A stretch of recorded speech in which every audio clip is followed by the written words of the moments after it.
ہیں کہ میں تیرے آنے تک کھڑا ہوں، اور وہ جا کے بھول جاتا ہے، اور حضور 3 دن تک کھڑے ہیں۔ قضائے حاجت کے لیے جاتے ہیں، پھر آ کے کھڑے ہو جاتے ہیں کہ میں نے وعدہ کیا تھا تیرے آنے تک کھڑا ہوں، وہ بھی نہیں آیا۔ 3 دن راتیں گزر جاتی ہیں۔ پھر وہ ایک دن اچانک گزرا تو دیکھا حضور کھڑے ہیں، تو یاد آ گیا، اوہ یہ تو میرے سے وعدہ تھا۔ بڑا شرمندہ ہوا، شرمسار ہوا۔ اللہ اکبر۔ قریب آیا تو ڈر رہا تھا کہ مجھے کیا کہا جائے گا، لیکن صرف اتنا کہا، تو نے مجھے مشقت میں ڈال دیا۔ قصور اس کا تھا، بھول وہ گیا، لیکن میرے حضور 3 دن تک کھڑے رہے ہیں۔ اور میں لوگوں کو خود ٹائم دیا کہ مجھے ملنے آنا، اس وقت گھر پہ ہوں گا، اور وہ دروازے پہ آ کے بیل دیتا ہے، اور میں بچے کو کہتا ہوں جاؤ کہہ دو ابو گھر پہ نہیں ہے۔ میں کیسا عاشق رسول ہوں، کیسے میں حضور کے عشق کا دعویٰ کرتا ہوں۔ اگر میرے سینے پہ حضور کے نام کا بیج لگا ہے اور میں دکان پہ بیٹھا ہوں تو گاہک کو تسلی ہونی چاہیے، اس کے سینے پہ حضور کے نام کا بیج لگا، یہ کم تول ہی نہیں سکتا۔ یہ عاشق رسول ہے۔ یہ سارا دن جو ہے وہ یوں بیٹھ کے چلا جائے گا، 2 نمبر مال نہیں بیچ سکتا، اس لیے کہ یہ عاشق رسول ہے۔ کوئی رشتہ کرنے آئے تمہارے گھر کے چھت پر میرے حضور کے نام کا جھنڈا لگا ہے، اسے کسی سے نہ پوچھنا پڑے کہ یہ کیسا شخص ہے، اسے پتا چل جائے یہ عاشق رسول ہے۔ میرے استاد فرمایا کرتے تھے، صاحب کسی کو پوچھنا بھی نہ پڑے، تجھے بتانا بھی نہ پڑے، تمہارا طرز زندگی ایسا ہونا چاہیے، تم دور سے آ رہے ہو لوگ پہچان کے کہو وہ دیکھو آقا کا غلام آ رہا ہے۔ ہمارا طرز زندگی اتنا خوبصورت ہو، ہمارا انداز حیات اتنا خوبصورت ہو۔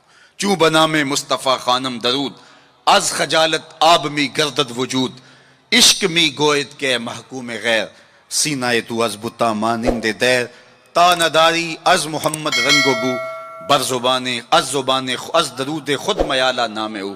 کہا کہ جب تو حضور پہ درود پڑھتا ہے تو ذرا اپنے اندر بھی اتر کے دیکھ کس کا نام لے رہا ہے اور تیرے اپنا طرز حیات کیا ہے۔ یاری لا تو پاک نبی سنگ، اے پر پوری یاری، پھر درود قبول ہے تیرا لکھ نہ لو ایک واری۔ اور آپ کو ایک اور بات بتاؤں، جتنی بھی محبتیں ہیں وہ انسانوں کو توڑتی ہیں، حضور کی محبت آپس میں جوڑتی ہے۔ یہ باہمی محبت کا سبب اور ذریعہ ہے۔ اقتدار کی ایک کرسی ہے، 2 چاہنے والے، الیکشن ہو گیا، چونکہ محبوب مطلوب ایک ہے، چاہنے والے کئی ہیں، ایک کے 2 چاہنے والے رقیب کہلاتے ہیں نا۔ یہ تو میرا محبوب تھا، تم نے کیوں دیکھا، لڑائی تک نوبت جا پہنچی، قتل و غارت تک معاملہ جا پہنچا۔ ایک کے 2 چاہنے والے رقیب کہلاتے ہیں، اور یہاں ایک کے اربوں چاہنے والے آپس میں حبیب کہلاتے ہیں۔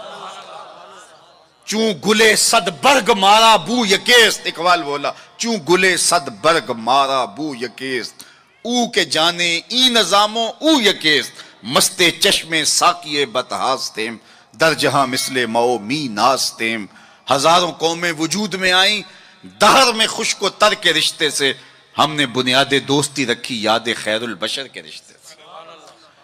تو اس لیے آئیے ہم حضور کے نام پہ جڑے۔ یہ امت 73-72 فرقوں میں کیوں بٹ گئی؟ یہ میرے رسول کا دیا ہوا دین تو نہیں تھا۔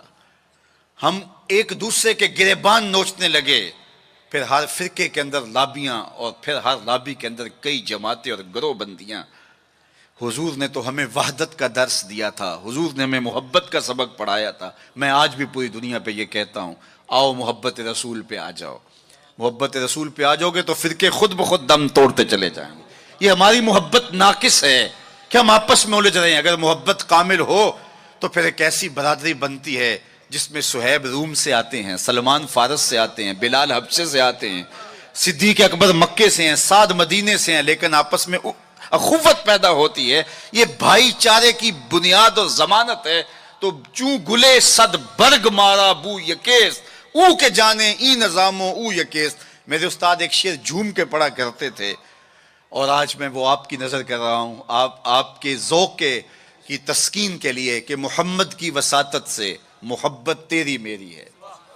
میں آپ کے شہر میں پہلی مرتبہ آیا ہوں، دارالسلام کا نام سنا تھا، یہاں ایک سنی کانفرنس کسی زمانے میں ہوئی تھی، سروں کا ہجوم تھا، محبتوں کی کیفیات تھی۔ مجھے شوق تھا کہ میں بھی اس بستی کے مکینوں کو دیکھ آؤں، لیکن آپ کی آنکھوں میں چمکتا ہوا پیار، پیشانیوں پہ لکھی ہوئی محبت۔ میرا تو آپ کا پہلا تعارف ہے، میری آپ کی برادری الگ ہے، میرا آپ کا کوئی کاروباری سانج نہیں ہے، لیکن آپ کے دل میں میرے لیے محبت اور میرے دل میں آپ کے لیے دعائیں، یہ رشتہ قائم کیسے ہوا؟ تو میرے استاد جھوم کے پڑھا کرتے تھے، محمد کی وساطت سے محبت تیری میری ہے، محبت اصل ہے ان کی، نہ تیری ہے نہ میری۔ تو یہ وہ بنیاد ہے محبت کی۔ اور ایک بات اور کروں کہ جتنی بھی محبتیں ہیں، وہ غالب نے کہا تھا نا، عشق نے غالب نکما کر دیا، ورنہ ہم بھی آدمی تھے کام کے۔ ایک وہ عشق بھی ہے جو اچھے بھلے انسان کا بیڑا غرق کر کے رکھ دیتا ہے اور وہ منہ چھپاتا پھرتا ہے۔ وہ عشق نکما کر دیتا ہے، صلاحیتوں کو جو ہے وہ زائل کر دیتا ہے۔ ایک وہ عشق ہے، اور یہ وہ عشق ہے جو بلال کو پستیوں سے اٹھا کے کعبے کی چھت پہ کھڑا کر دیتا ہے۔ یہ بندہ نواز عشق ہے۔ اور یہ بھی سنیے